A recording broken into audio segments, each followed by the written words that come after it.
Welcome back to one more lesson. Let's keep building our web application.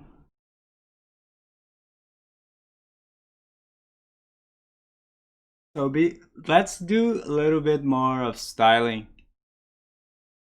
If you remember the wireframe that I had presented you in the very first lesson about the web app, how it is going to look like, how's it going to behave, the text area at the top, it had the right button right under that, but aligned on the right hand side of the content area. Right now the right button is aligned at the left, so let's change the alignment. So if you go back to the browser here, you can right click the button and inspect, and we have this very convenient area under the Elements tab where you can see the document object model. So you have the button here. Notice the button is enclosed in this div. This div is the container for that button. So there's a very easy way to, if you want to align something inside any kind of container, in this case the div, and that's using the text align property. If you try it out, go here under the styles tab, click here under the element.style, and let's write text-align. I'm going to press tab. Now I can select the value for this property. Notice in the drop-down list there are many values this property can take. You can try it out and select one of them and see in real time what it looks like. For example, if I try out center, you can see now the button is centered about the div it's contained. So the div occupies the whole line from right to left of the content area. Now the button is centered. You can also use right. That's what we want. Now the button is aligned at the right hand side of that div. So let's copy this and let's apply it to the container div.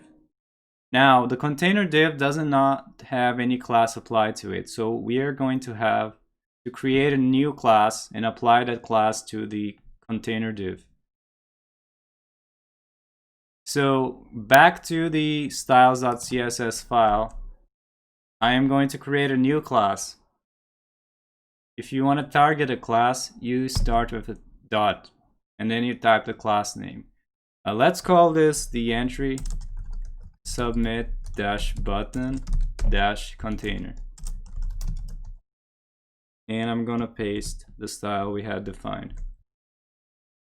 And then to the div that contains the button, I'm going to add an attribute class equals open double quotes. In between the double quotes, I'm gonna type the name of the class we have just declared on the other file. Enter submit button container. Now the style associated with this class is going to be applied to the div on line 11 in index.html. Well, I chose this name based on what was inside, but if in the future you think that this container is going to have more stuff, more elements, not only the submit button, maybe you had other actions you could take, it's probably a good idea to choose a different name for this class. Maybe you want to say it's the text area actions container, something like that. In any case, let's go on.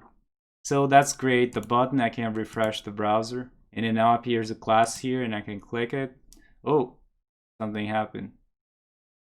Did I save all the files? I did not save my style.css. That's why it did not appear. I saved the file and I refresh, and now the button is aligned at the right hand side. Let's do something about the text area. Now the text area right now is kind of too short in the width and it doesn't look that great. How about we inspect the text area and let's do something about it. How about the text area take the width of the whole line? To do that, we can use the width property. Now the width property can start with a pixel value. That's totally fine, and it can increase to 5 size of your liking for the width of the text area. But doing it like this means you're using a fixed size. So notice how if I want to increase the width of my content area, or if I want to squeeze it and decrease, the size of the text area remains the same.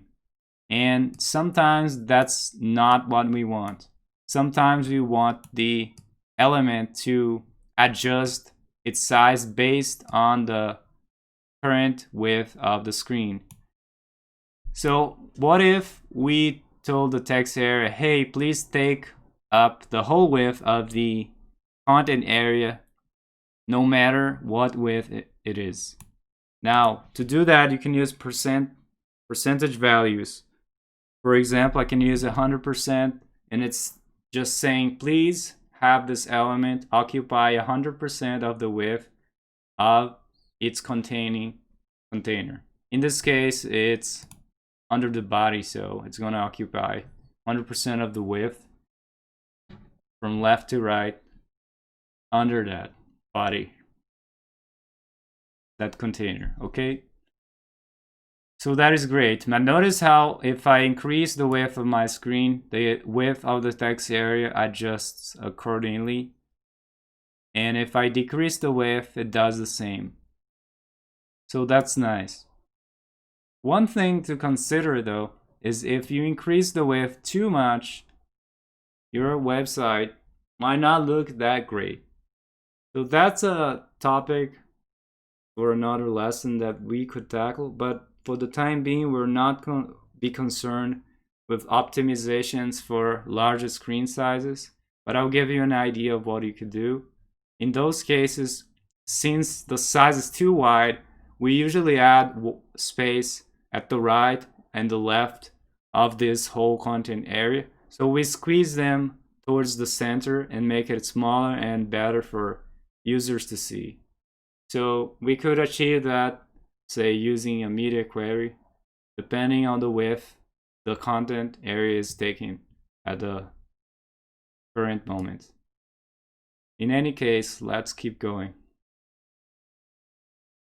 So how about we add a margin to the bottom of the area with the right button, because the button is kind of too close to the very first entry of the list. So let's go to the div that contains the button, and we can easily add, you can either put an element style or under the class here to see what it looks like, it won't matter. Margin dash bottom, let's start 1px and increase to your liking. I think 12 is the one that we use for the space between each entry in the list, so I'll use that as well to be consistent. Now, of course, I can see it right now in action, but if I reload the page, this will all be gone, right? Reload, oh, it's gone. So be careful of that. So if you try it out in the DevTools, always make sure to copy and paste it into your style sheet.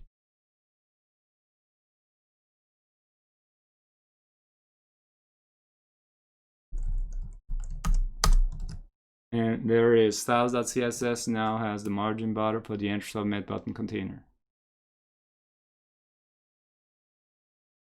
And I forgot to target the, oh yeah, I forgot to copy the style for the div. So that's one big mistake that I made, right? I warned you about it, and I just did it. So I lost the style for the width of the text area. So be very careful. Don't forget to copy and paste into your style sheet as you're working with the DevTools. In any case, let's add the style in our source code for the text area to take the width of 100%. Now, notice the text area does not have any class. We could add a new class to the text area, and in the class we add the width 100%. That's usually the best way to go. You could also target this element by ID and style based on the ID that the element has. In this case, the text area has the ID new entry area. That's totally fine, but the thing is, most of the times you want to use class because the class can be reused and IDs are unique. While IDs are unique, so the ID can only be associated with one element at a time. You cannot have the same ID for multiple elements. So that's why you want to always use class, because you can reuse that class, the style of that class, for multiple elements. But for the time, just for this case, I'm gonna teach you how to target the element by ID and apply the class, not the class, apply the style to that element. Notice text area has the ID new entry text area, so we can go to the style sheet, styles.css, and to tell the style sheet, please target the element whose ID is that. You can say pound and the name of the ID. In this case, new-entry-text area. And you declare the styles the same way we did before. Open the curly brace and close the curly brace in between. You say the width, colon 100%, or any more extra styles. So this is targeting the element whose ID is new-entry-text area. Now it's working just fine. Of course, there's always something we can do better, always something we can improve regarding the style of the application. You could do a lot of things for the text area and many other elements in the page. Maybe you want to add some more padding so that the text that you type has some space between the text content and the border. You can add a margin at the bottom to increase the spacing between the text area and the following element under it.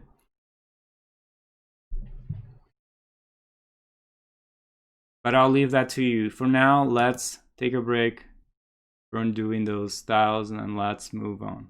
I'll see you in the next class.